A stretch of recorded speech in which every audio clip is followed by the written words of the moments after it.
future of education is here. Education is the key to personal development and the future of societies. It unlocks opportunities and narrows inequalities. It is the bedrock of informed, tolerant societies and the primary driver of sustainable development. The COVID-19 pandemic has led to the largest disruption of education ever. In mid-July, schools were closed in more than 160 countries, affecting over 1 billion students. At least 40 million children worldwide have missed out on education in their critical preschool year. And parents, especially women, have been forced to assume heavy care burdens in the home. Despite the delivery of lessons by radio, television, and online, and the best efforts of teachers and parents, many students remain out of reach. Learners with disabilities, those in minority or disadvantaged communities, displaced and refugee students, and those in remote areas are at highest risk of being left behind. And even for those who can access distance learning, success depends on their living conditions, including the fair distribution of domestic duties. We already faced a learning crisis before the pandemic. More than 250 million school-aged children were out of school, and only a quarter of secondary school children in developing countries were leaving school with basic skills. Now, we face a generational catastrophe that could waste untold human potential, undermine decades of progress, and exacerbate entrenched inequalities. We are at a defining moment for the world's children and young people.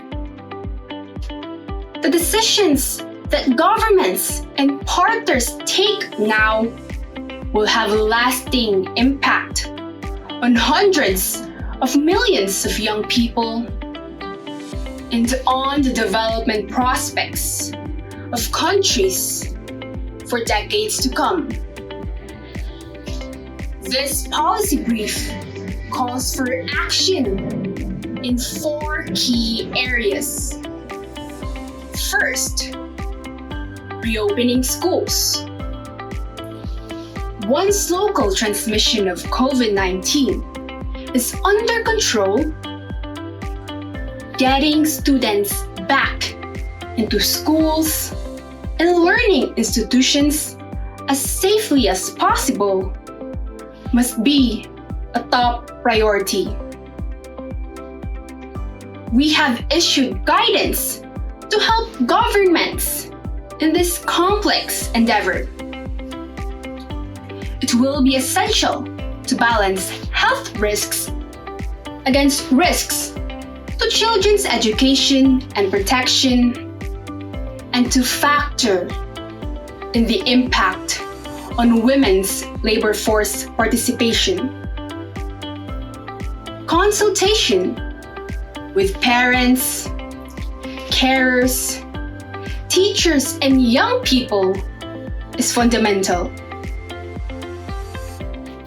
Second, prioritizing education and financing decisions. Before the crisis hit, low and middle income countries already faced an education funding gap of $1.5 trillion a year. This gap has now grown. Education budgets need to be protected and increased. And it is critical that education is at the heart of international solidarity efforts, from debt management and stimulus packages to global humanitarian appeals and official development assistance. Third, targeting the hardest to reach. Education initiatives must seek to reach those at greatest risk of being left behind. People in emergencies and crisis, minority groups of all kinds, displaced people, and those with disabilities. They should be sensitive to the specific challenges faced by girls, boys, women and men, and should urgently seek to bridge the digital divide. Fourth, the future of education is here. We have a generational opportunity to reimagine education. We can take a leap towards forward-looking systems that deliver quality educations for all as a springboard for the Sustainable Development Goals. To achieve this, we need investment in digital literacy and infrastructure, an evolution towards learning how to learn, a rejuvenation of lifelong learning, and strengthened links between formal and non-formal education. And we need to draw on flexible delivery methods, digital technologies, and modernized curricula, while ensuring sustained support for teachers and communities.